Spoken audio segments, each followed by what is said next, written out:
Hello friends, welcome to my channel. இன்றைக்கி பார்க்க போகிறது காளான் வச்சு ஒரு கிரேவிங்க. 1 டீஸ்பூன் எண்ணெய் விட்டுக்கலாங்க. 1 டீஸ்பூன் மிளகு, 1 டீஸ்பூன் சீரகம், 1 டீஸ்பூன் சோம்பு,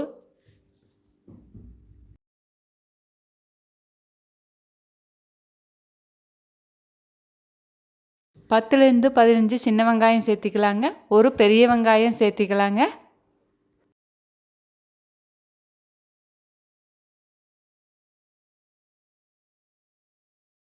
ரெண்டு தக்காளி சேர்த்திக்கலாங்க.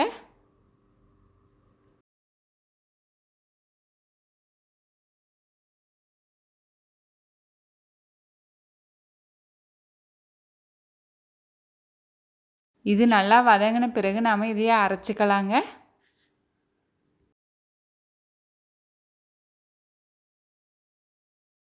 இது அரைச்சாச்சு பாருங்கள்.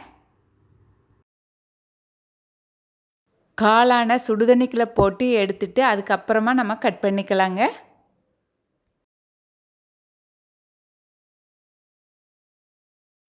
கடாய் ஒன்று வச்சு 5 டீஸ்பூன் எண்ணெய் விட்டுக்கலாங்க.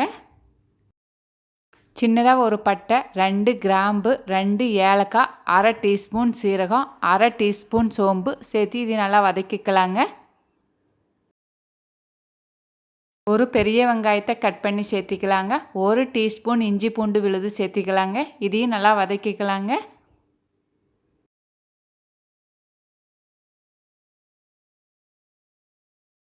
பெரிய சைஸ் தக்காளி ஒன்று கட் பண்ணி சேர்த்திக்கலாங்க. 1/4 டீஸ்பூன் மஞ்சள் தூள், 1 டீஸ்பூன் மிளகாய்த்தூள், தனியாத்தூள் 2 டீஸ்பூன், கரம் மசாலா அரை டீஸ்பூன், அரைச்சி வச்சிருந்த விழுதை இது கூட சேர்த்து நல்லா வதக்கிக்கலாங்க. கட் பண்ணி வச்சுருக்கிற காளானை இது கூட சேர்த்திக்கலாங்க. உப்பு தேவையான அளவு சேர்த்திக்கலாங்க. கொஞ்சம் நேரம் மூடி வச்சு வேக விட்டுறலாங்க.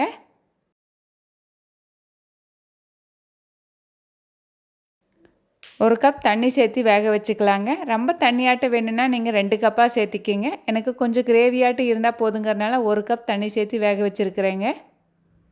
சிறிதளவு கொத்தமல்லி தழை போட்டுக்கலாங்க. காளான் கிரேவி ரெடி. நீங்கள் செஞ்சு பார்த்துட்டு எப்படி இருந்ததுன்னு கமெண்ட் பாக்ஸில் கமெண்ட் பண்ணுங்கள். அனைவருக்கும் ஷேர் பண்ணுங்கள், சப்ஸ்கிரைப் பண்ணுங்கள். நன்றி.